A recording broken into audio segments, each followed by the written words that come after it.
Thanks, everybody. Thank you, Steve, for agreeing to do this and talk about your work solo and with the Jicks and That's with right. Pavement. We're very excited. My first question is, what do you think about the officiating in the NBA playoffs so far?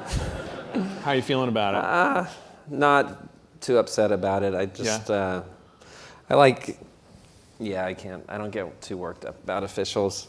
That's good. There's enough randomness in those games that I don't think the officials can completely screw it up. But I did hear that the Oakland Warriors are jumping into the Rockets.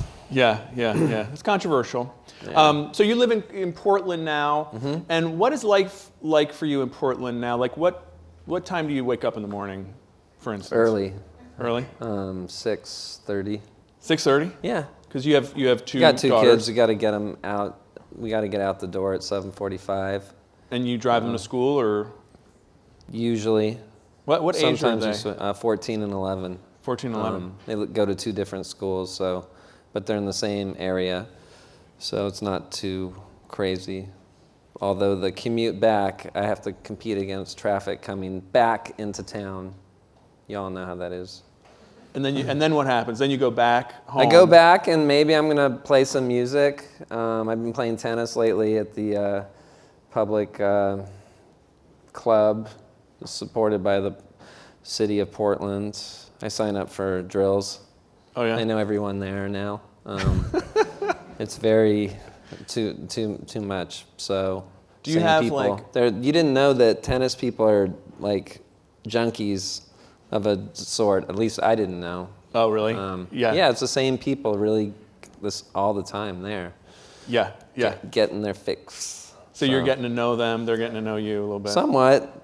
This one lady I wore a Izod shirt and she started calling me Country Club, and so, but she had a rock like a giant ring, so I didn't. Anyway, I stopped wearing that shirt. I was like, And then at your house, do you have a studio at your house that you work in? Is that where you do most of your recording now, or? Do my demos, do some recording. A lot of the recording I've been doing lately is across the river. There's a river called the Willamette River in Portland. It separates east from west. And the west side is more like the east side here. Not really actually. It's different. But it's fancy, and it's the original settlement of Portland, and that's where the studio is. I've been going lately. It was built by a Nike, a guy that ran Nike Extreme Sports and skateboarding, and he built this awesome studio, and so I'm connected now with Nike. Yeah, sponsored by Nike. In fact, that's contractually obliged to mention. Yeah, I don't want to. He's Anyway. And how has your process changed in the last 30 years of writing lyrics, writing music, and recording it? I don't think too much. If I look back from the original times, I mean, there's always a private communing with yourself and trying to develop a vibe that you're bringing to other people, and that's always been the way I do it. And now the last 7 years I made more demos because I didn't really think to make demos. I didn't in the old days, and I also asked some other musicians, and that's how they work. Right. And I learned that. So in the early days, you weren't. They were basically the albums or the demos, and same for this new one. It's just going with the first version. I've heard a lot of artists, well, not many artists, a lot, like all the members of Radiohead. They say that they don't like, and their producer, that they don't like to make demos, and they want the first version to be the one you hear on their records. There's something to be said for that if it's Radiohead. but like Well, it yeah. doesn't work for all the bands, right? Like a lot of us need to hear it once and talk about it and refine it. Right. Well, and Neil Young, I think, claims that he never edits any lyrics. He just like first thought, best thought. But do you edit your lyrics a lot? Do you do the lyrics after the song, or does it depend? I do them after. I think that's pretty standard. Yeah, they relate to the music. I don't know if they can exist outside of the music. So, and I edit different phrases and different certain lines that bother me. I don't get that much feedback usually from other people, unfortunately, sometimes. It'd probably be worth it to ask now and then what people think of lyrics. But most people in band, in my actual, group of the band, they're really just interested in how it's going to sound. They've made comments about some like cover art and stuff like that. It's like, you look bad in that picture. Like, oh, yeah, they're more, okay. I mean, you're a good-looking guy, but that's not. Yeah. Well, and let's talk about this new album. I mean, what was there's seems like Matador, your label, longtime label, and your friends, right? Chris and Gerard are like old pals of yours. What was this conversation like when you said to them, I've got this kind of electro-influenced album, and they said, well, we're not releasing that right now? They didn't say that yet. They acted like they were into it for a while. Okay. They were probably just getting their feel for it. And that being said, it was like there's a lot of different songs that you haven't heard that aren't on the record, and some of them were redone on the last album, Sparkle Hard, that I did, and it wasn't completely conceptualized what it was, so it was a sprawling, and it wasn't entirely mixed. A lot of things where, some of the hypnotist things, strong things you can do to show what's good about it weren't there yet. So at that point, so I think, they were just like, I don't know, it's like, not sure this is the right move right now. Right. It's gonna maybe just people are gonna be WTF and. And so what did you have? You haven't made anything for 3 years, and that's all you can come up with. Right. So did that annoy you, or did that light a fire? Or I think that's what all record labels are secretly saying that every time they get a record. Right. But they actually said it to me, which I appreciated. Right. So what were you influenced by? How did your approach to this album differ from the other previous ones? Yeah. There was less. I was thinking to embrace the unknown a little bit and just trust directions that the music would go that maybe weren't as stuck in my arboresque tree of the Jicks and Pavement. And so, of course, it's not like it's reinventing the wheel or anything, but it was, sort of just the very kernels of where something starts, see which way it goes. It doesn't, maybe not have it necessarily go back to that same form, Other than that, nothing. And you were learning some new software, right? Is it fair to say that you're kind of a tinkerer? You like to mess around with toys and stuff? Or like tools, I should say, not toys. I don't think so. No? No. I like it to be easy. I'm like a child of Apple computers, Right. so as far as my tech goes, and so I really like it to be easy. And one thing they've really made it easy. All the plugins and digital audio workstations is very intuitive, but you still have to make the effort to believe that it's worth investigating. It's worth scrolling through the presets and altering them instead of using the same tools. That being said, they're all this music making things. Yeah. So should be equal. I do have more talent with a guitar because I've been doing it like 27 years, so I wasn't going to completely throw that out. Was it freeing to just be working with this software, just you and the machine, and sounds are coming out that sound like songs? I mean, it's freeing, it's entertaining, self-entertaining to hear new sounds come out that you surprise yourself with, and whether or not you want to release them in a brutal capitalist marketplace or whatever. Like, that's a different question, because that took a little while, I guess, to realize what was presentable like that. So. And there was a Berlin visit that you did that was part of the influence for it? Is a little that right? bit. We lived, my family and I lived in Berlin for 2 years and change, and that was, again, a nice change. I mean, when you moving to a different place for anybody, it's you're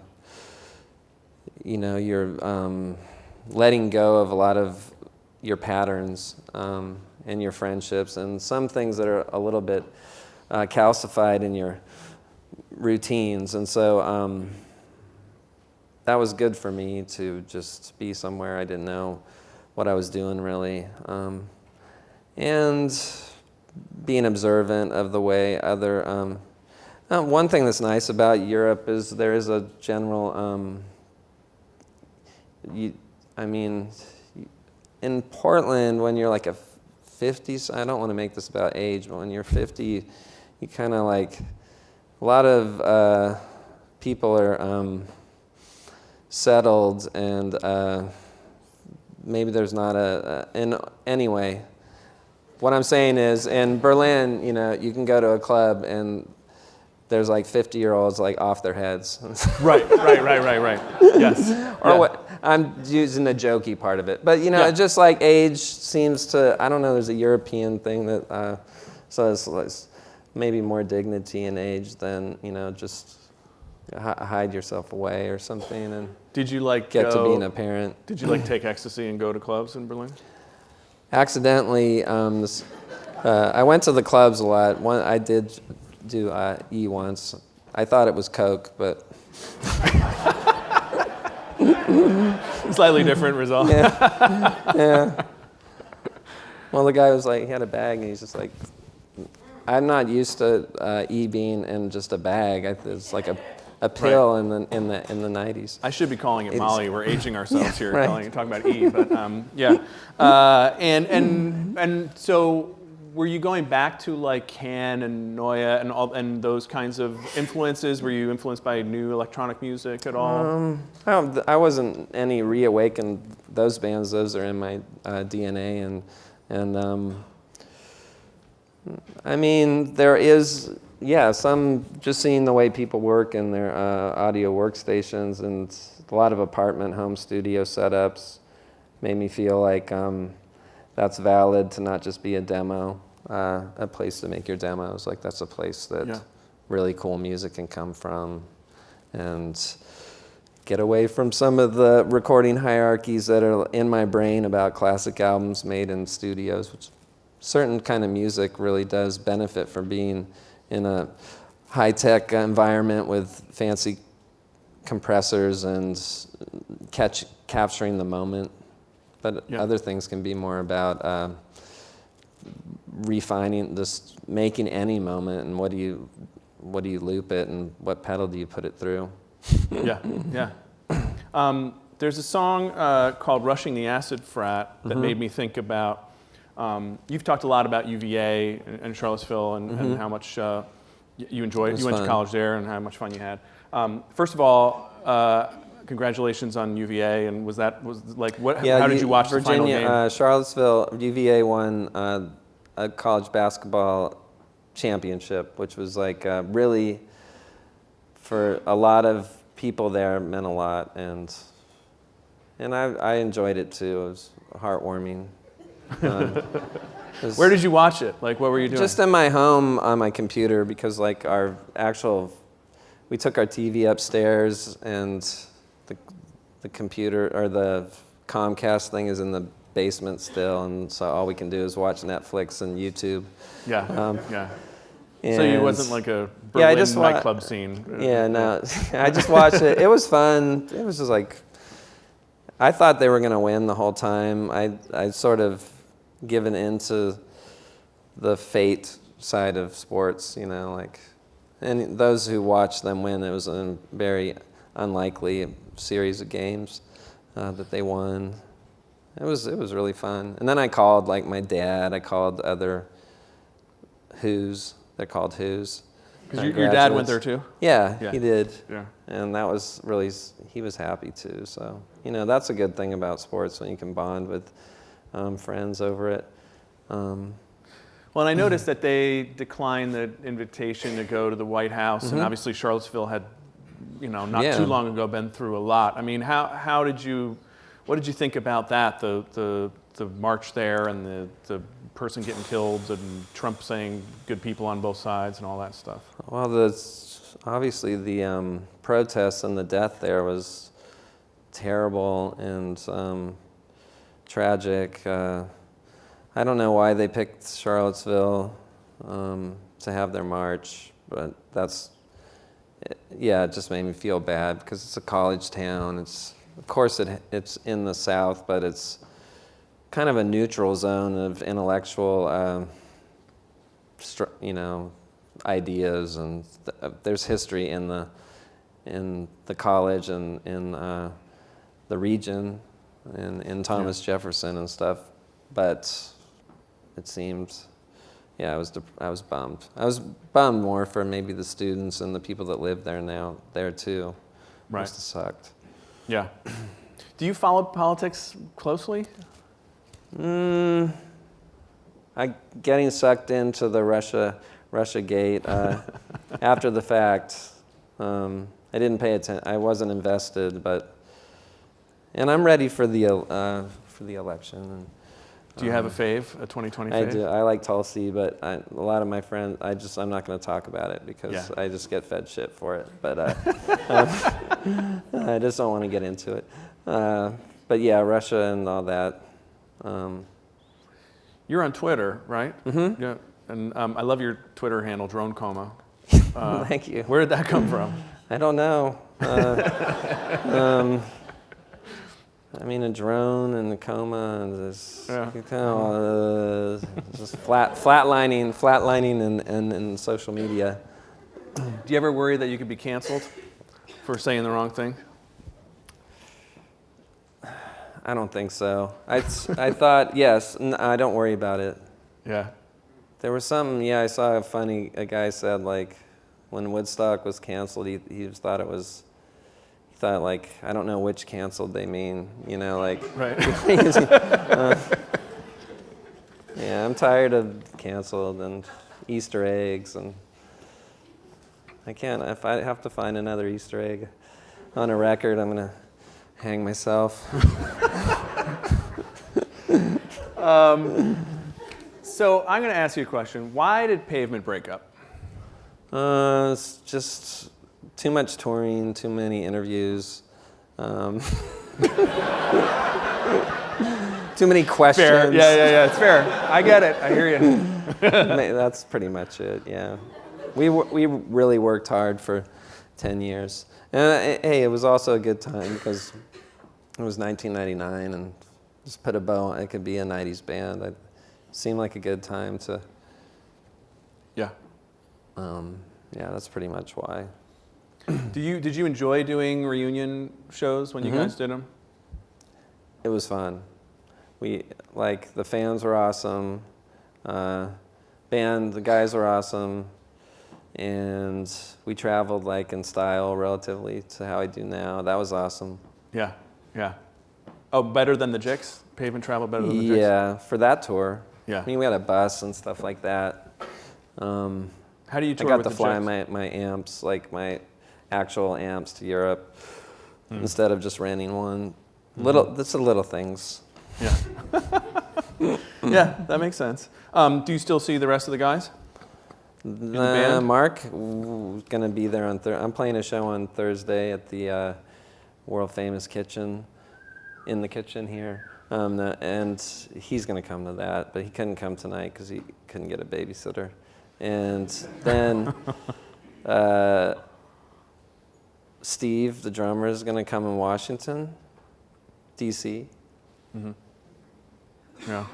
And Bob is Bob still managing a jockey? Is that a thing, or? Bob, no. No. He works in the horse industry, more in the digital parimutuel side of things now. Yeah. Part-time. And he's a DJ. Also, you can hire him if you want. Yeah. It's not expensive.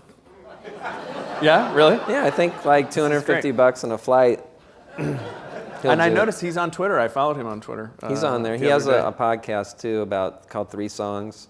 It's about you talk in depth about 3 tunes and maybe triangulate what's interesting about them. Oh, that's a good idea.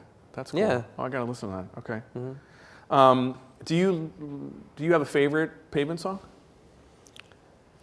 No, I don't like those favorite questions. Okay. Right? No offense. No, that's fine. That's fair. That's fair. It's hard to don't want to pick. Yeah, yeah. But do you ever listen? Do you how often do you listen to Pavement? Not much in my house, of course. Yeah. I hear it all the time in shops. Right. But I mean voluntarily. In movies, like Marvel movies. And, yeah. We were talking earlier about the tunings. How did you get into the weird tunings? It's hard to say what first, but the drop D is a very gateway to tuning, alternate tunings. It's easier to play, sounds better. Yeah. It really should be the standard tuning, in my opinion. Sounds better to my ears. I don't know the history of guitar tuning and why it's tuned that way, but so we can end regime change wars, we can end tuning and standard. Yeah. It's possible. And how many? But you travel with one guitar, and you don't worry about different tunings. And I stuff. do too. So on this trip, I'm totally going with the flow, and I got a new guitar that I never used on a tour. It's from Annie Clark of St. Vincent, and she designed it. So I'm taking some risks and bringing that on this tour. But usually I travel with 2, and I alternate. I usually have a guitar tech. He changes them back and forth. Yeah. So you can just sing on. Right, and they'll tune it and hand it back to you. Yeah, so you don't have to waste time. Okay. I don't want to be overly obsessed with That's the tuning okay. thing. There was a Gibson. I know that Gibson guitars bet on this self-tuning guitar. I don't know if you're familiar with that. It had tuning pegs that you could just press a button and it would go. But oh, really? Oh, that's cool. People didn't like it. It's just not. It's like cheating. I think it's cheesy, or cheesy. They couldn't imagine Slash doing that or whatever. Do you think that you were caught during Pavement, especially? I was watching the documentary about Pavement, and it seemed like you guys were sort of stressed the whole time about being caught between the pressure to succeed and the pressure to not sell out in this very 90s way that sort of doesn't make sense anymore. Yeah, maybe at the start it was a little that way. But after that, it didn't take long to realize I think it was only because we thought after we made this album called Crooked Rain, we heard it and everyone heard it and they're like, this is going to be so great. You're set, Right. It's a proper fucking album. Get ready. It is. Yeah. Yeah. Strap it on because it's going off. And then I was like, I don't have to do. That's all I had to do. I can just act like I don't care, and it's going to be so big. And, right. It's what Kurt Cobain would do too. So, But then it didn't happen. So after that, I was like, I mean, it kind of halfway happened. Yeah. It happened enough. I'm here talking. Yes. People love the record, but it didn't, like, in terms of the striking when the iron's hot, it like missed out on maybe half of what it could have done, hypothetically. At any rate, after that, yeah, I was just like, let's do it. You know, like I want to be. Hopefully, people. I'm not gonna like change our sound, but like, this is nicer to play bigger places and. Yeah. So you weren't like doing that Cobain worrying about whether you were. Yeah, we were up to moves. that point, but I think. I mean, I don't want to rewrite history. I can't. Some of the Matador people here, they might have a different opinion about.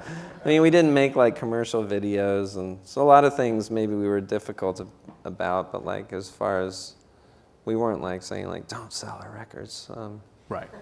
Right. Well, I know. I mean, I loved Wowie Zowie when it came out, and then maybe a number of years later, I found myself at Great Jones Bar. And suddenly looked up, and the guy serving us drinks was Mark Ibold. Yeah, Mark was there. And we spent like the next 40 minutes trying to persuade him that Wowie Zowie was one of the greatest albums of all time. And he was just like, no, I don't want to hear it. I don't want to hear it because that was the moment where you guys were going to, make good on the promise of Crooked Rain. So how do you feel about Wowie Zowie looking back? Well, I think it's good. I mean, there was a little bit of miscommunication in the release of it that were just little hiccups in terms of like handing out unmastered cassettes of it and being a little weird with our other corporate sponsors, Warner Brothers, and so it got off to a bad start, I guess. And there's some weird songs on it too. But I mean, I liked it, so yeah. I thought it sounded really good. So I wouldn't put out something I thought was really bad. No, I know you thought it was good. I mean, like, are you frustrated by how it was received? Not. Yeah, it's, you also, I mean, even back then, I mean, now things change fast, but even back then they did too, you can't.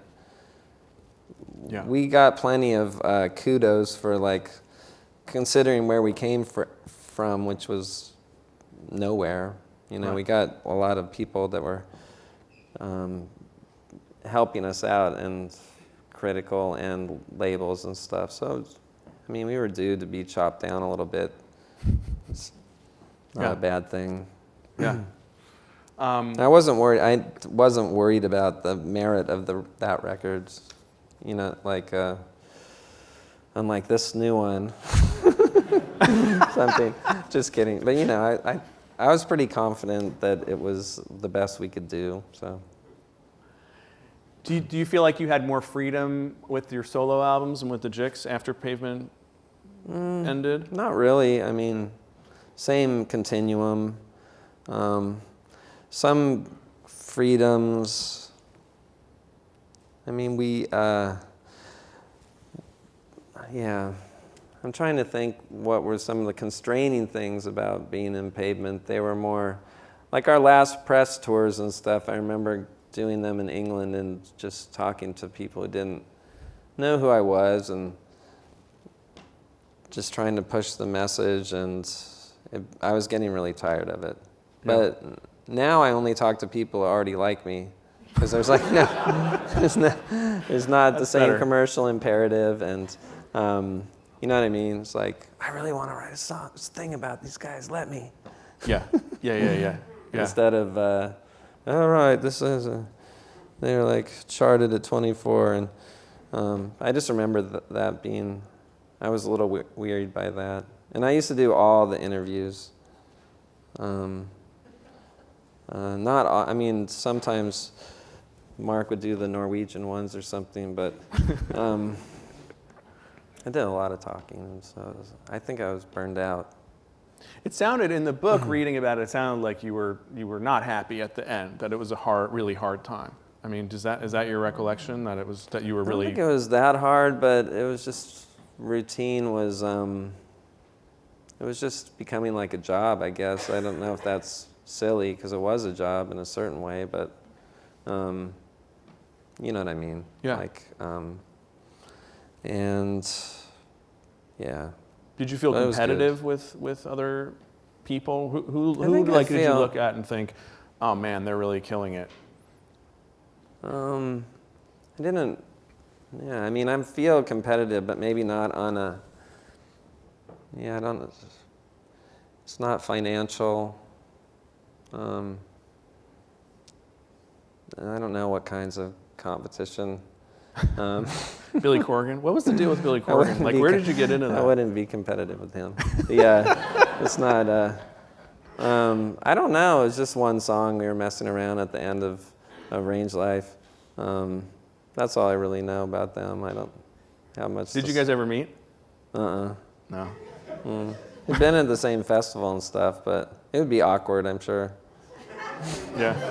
No point. We're like, I'm over 50. I don't have to do some of these things. I don't have to go to the dentist if I don't want to. Right. You don't have to meet Billy Corgan. Yeah. Yeah. That's fair. That's fair. That's what I tell my kids, at least. Yeah. Who's playing now that you think is good? Who do you like Tons of good these stuff. days? I'm all about positivity. I don't know who to consciously rep. I mean, Do you like what Kendrick Lamar? genre? Yes. Yeah. When you want a damn Pulitzer, You can, right? You can't really. Yeah, no, he's good. Share that with my daughter. We like him. You name it, I probably like it. Your daughters listen to like Billie Eilish? You name it, I probably like it. I can't believe I said that. Yeah, she likes Billie Eilish. Of course, I do too. She's my wife's brother lives in their same neighborhood too. We got to meet her. You got to meet Billy? Yeah, we went that's to a cool. meet and greet in one of her radio things, and they slipped us in the back door. And my daughter was losing her shit. I don't know if I can say that on the internet. But she was just so nervous. And then her sister was there too and acting uncool, you know, that kind of stuff. Yeah. Her younger sister. Yeah. So that's It was younger. awesome. And her mom, Billy's mom, was there. She's her manager. The momager. Yeah, right? All right. Do your kids like your music? Yeah, they don't listen to it, but they, I mean, yeah, they like it, I think. Yeah. They recognize it. They know when it's my voice, and that's like as much like as you can get for being a parent. And do you go to shows in Portland much? Mm-hmm. Like you go out and Yeah, I do when I can. There's a lot of venues, a lot of bands.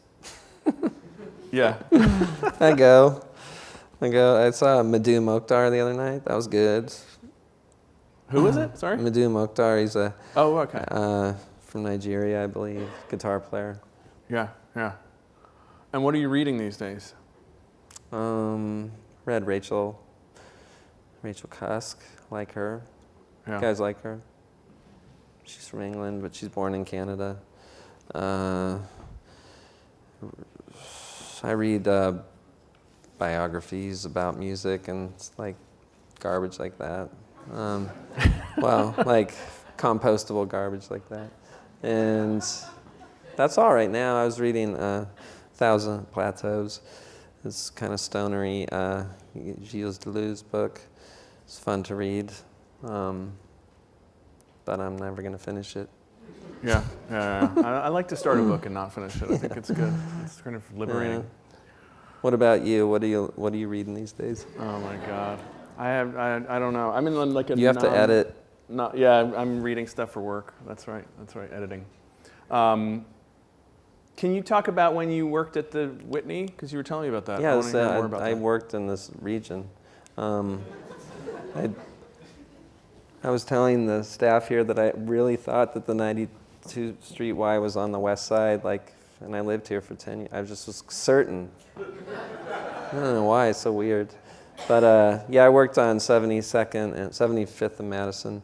The Whitney as a guard, 91 to 93. And I was really grateful to have a job because, jobs are hard to come, they were hard to come by in the early 90s. Yeah. And I didn't know what to do, and they gave me a job. They even rehired me after a tour. I think they wanted people that were not planning on working there forever. You know, like there's a mix of older guards that still work at the downtown one, even the New Whitney. Oh, really? That you worked with then? Yeah, I've seen them there. And then there was like a 20% artists and young people that were just working like for a couple of years, figuring things out. It was a really great job. I loved it. And you were living in Williamsburg then?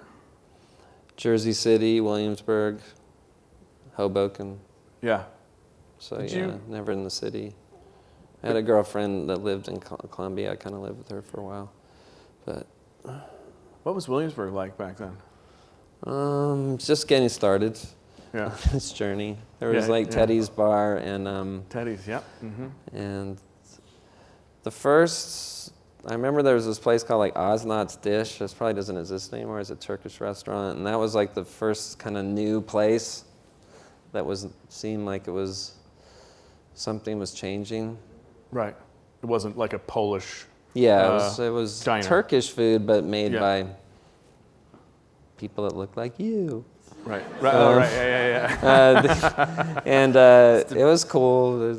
We lived down by this place called Radiac, which was some sort of chemical dumps place, and there was big protests about Radiac back then. I don't know what ever happened to it. I don't know if anybody knows. It must be gone. It's right at the base of the new park.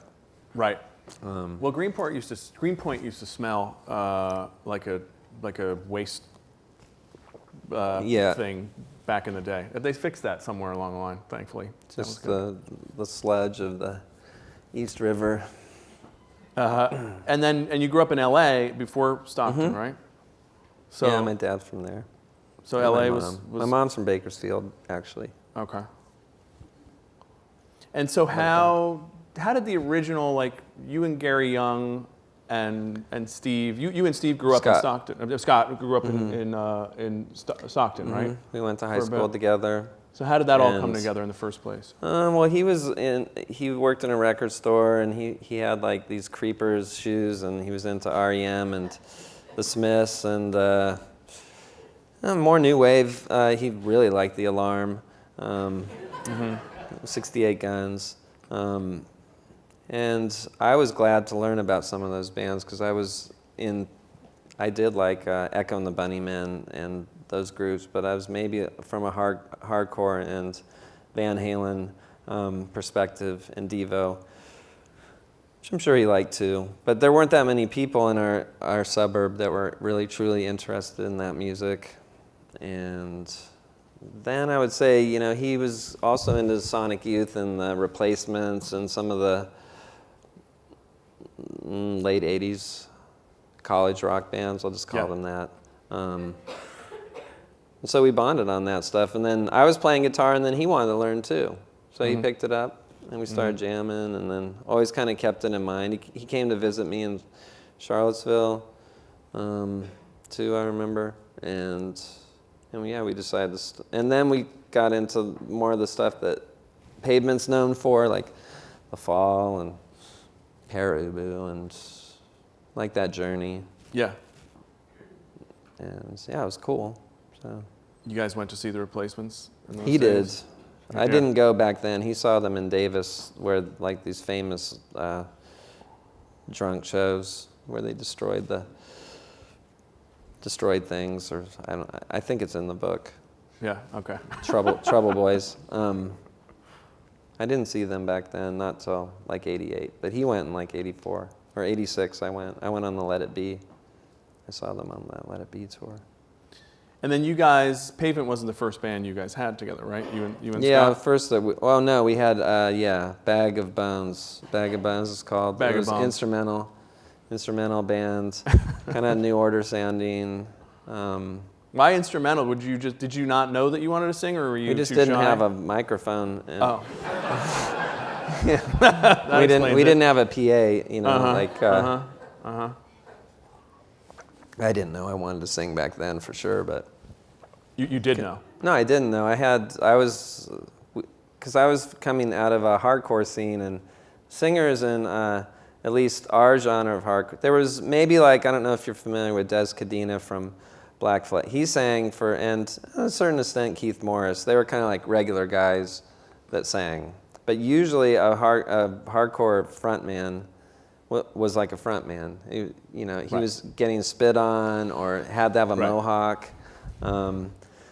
Like a Henry Rollins type. There weren't that many. I mean, I'm trying to think. There was a dearth of guitar playing front people too. In that, when I think about it, even like Flipper, there was a guy just with a microphone. And I was never going to do that at that time. You get destroyed. So I hadn't figured that out, but. So when did you decide that you wanted to write songs? And I was writing songs already, but I wasn't singing. Okay. I had to try it out and hear my voice through because it's pretty nasal and not that good sounding when I'm just talking, and it's not all that much better in the microphone. But you can develop. You can develop. You have to experiment with it. Right. Yeah. See if you even can do it. And my voice needed to I had to smoke a little bit and let my voice drop a tiny bit. Right, because you guys were like kids when you were playing. We were like 16 or 17 that time, so it took a while. And then, you find what you can kind of do and like select influences that are the same kind of people that, like the Lou Reed or something. Right. Yeah. Because I remember when Slanted and Enchanted came out, there was a lot of sort of Velvet Underground Lou Reed comparison, which fell away a bit after a while. But there's always a couple tunes that have their vibe. But yeah, it's not something that we need to bring to light, or it can be kind of everyone knows best band, one of the best bands ever. So, yes. Yeah. Do you remember writing any of the songs for Slanted and Enchanted? Like, do you remember where you were? Yeah, I remember. I've told the story before of there was Earth Day. I was at the Whitney and in the song called "In the Mouth of the Desert," which is I went to Earth Day and I was kind of had a little. I'd never tried mescaline before, but this I don't know if it was peyote or I don't really know the difference between those two things. Maybe one's a concentrated form, and someone gave me a little bit of it, and I went to this Earth Day and I was tearing my shirt, and then I just got this melody in my head, or this do do do do do do do do do do do, and I was like just kept humming it, and that's never really happened to me before. You should try that drug again, but I like climbed back to Jersey City, and there's a really weird way that you could walk to Jersey City through this broken sugar factory. Probably doesn't exist anymore, but you kind of like climb over this stairway that's half broken, and yeah, I was like, I got a hit. And then how did you record? How did you like remember it? It's only 4 chords, so it's, yeah, I had to make the lyrics still, but I had the I mean, I also it stayed with you. You didn't forget it. Yeah, I mean, it could have just happened later. I was listening to a Pixies song like when I was back home there, and I'm just like imagining that was it. But it sounds good. Because it sounds like the Pixies kind of to me. And what about now? Like when do you have to like take time, carve out space to be like, I'm gonna write some songs now. Or does it come to you, or is it a mix? Yeah, I mean, you have to make time for it, but I make time during the day when my kids are at school, and then maybe in the evening if I'm really inspired. You got to make time, but it comes, and Can it come at any time though, or? Well, not on tour, right? Because you're kind of working on what you've already done, and it's really hard to think about anything else but self survival. Yeah. being comfortable, Yeah. doing things that make you not depressed and stuff.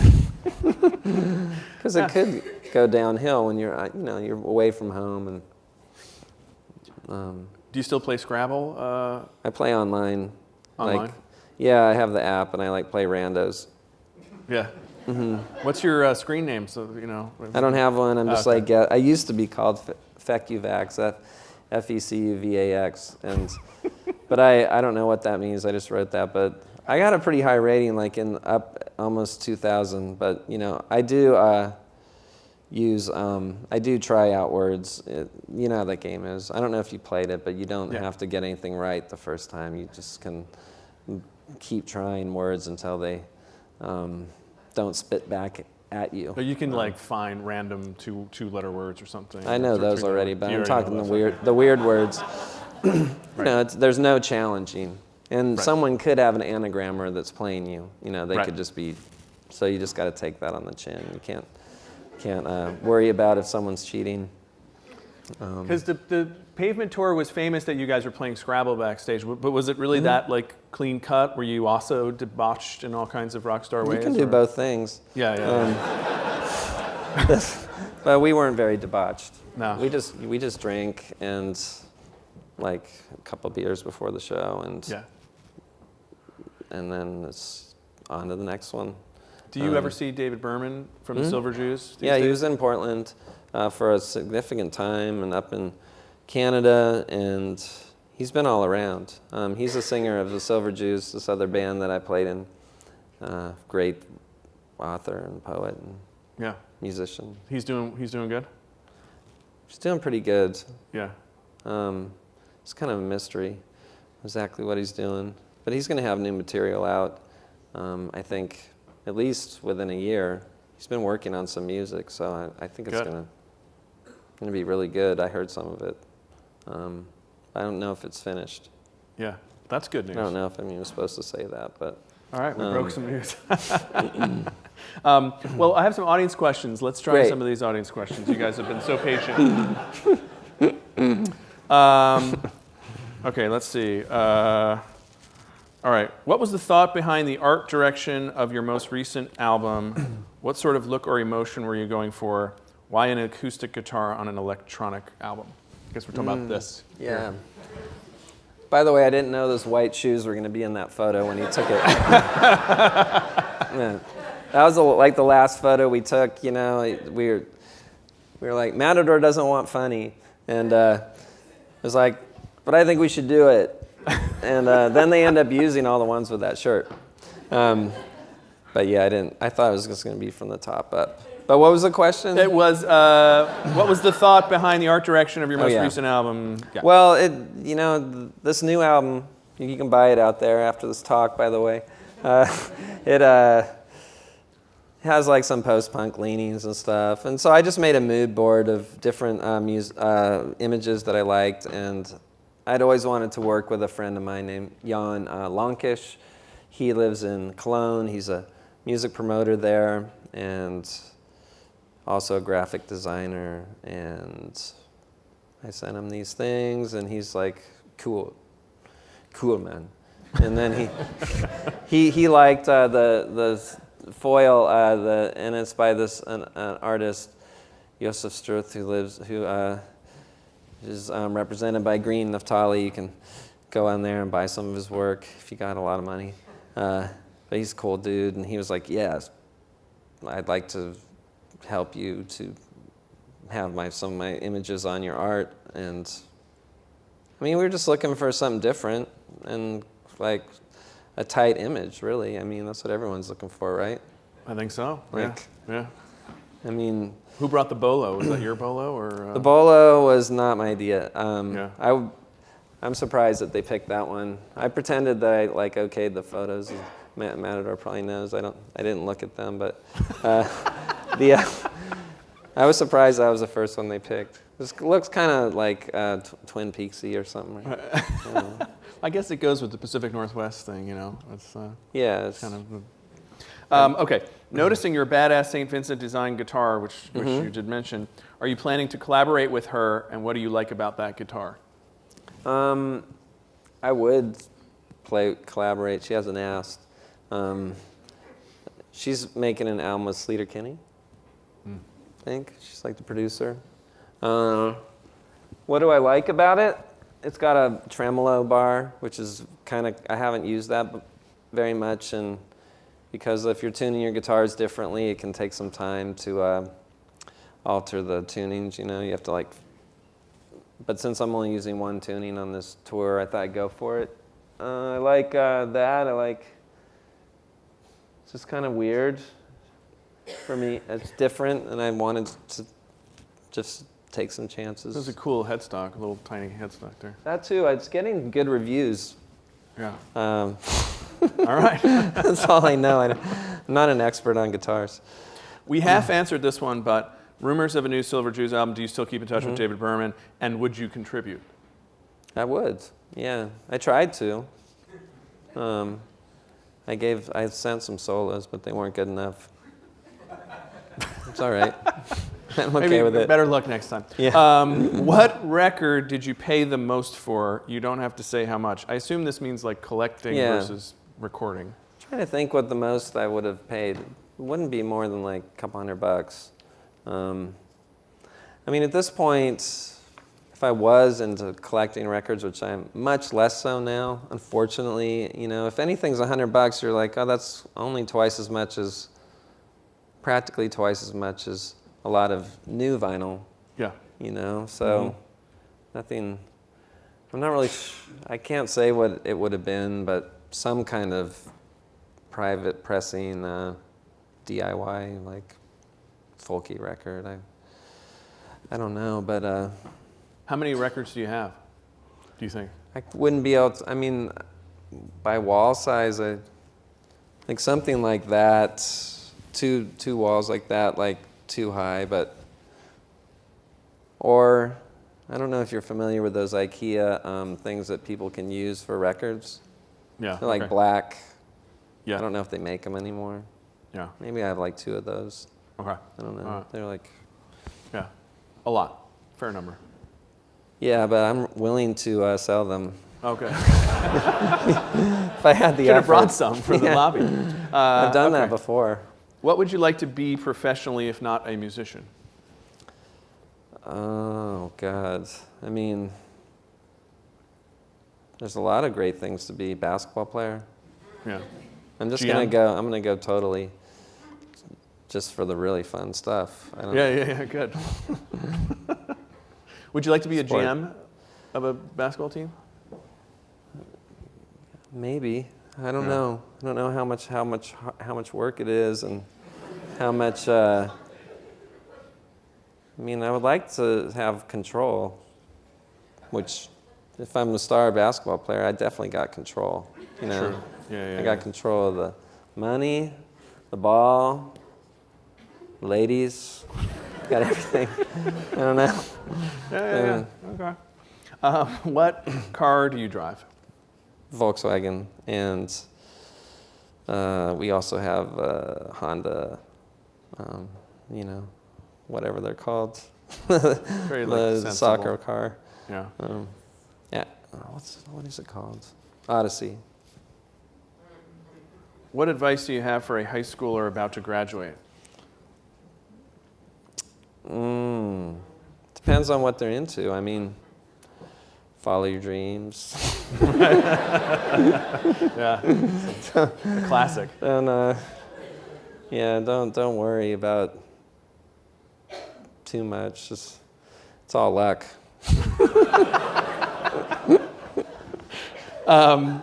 Has your idea of what music is supposed to do changed over the course of your career?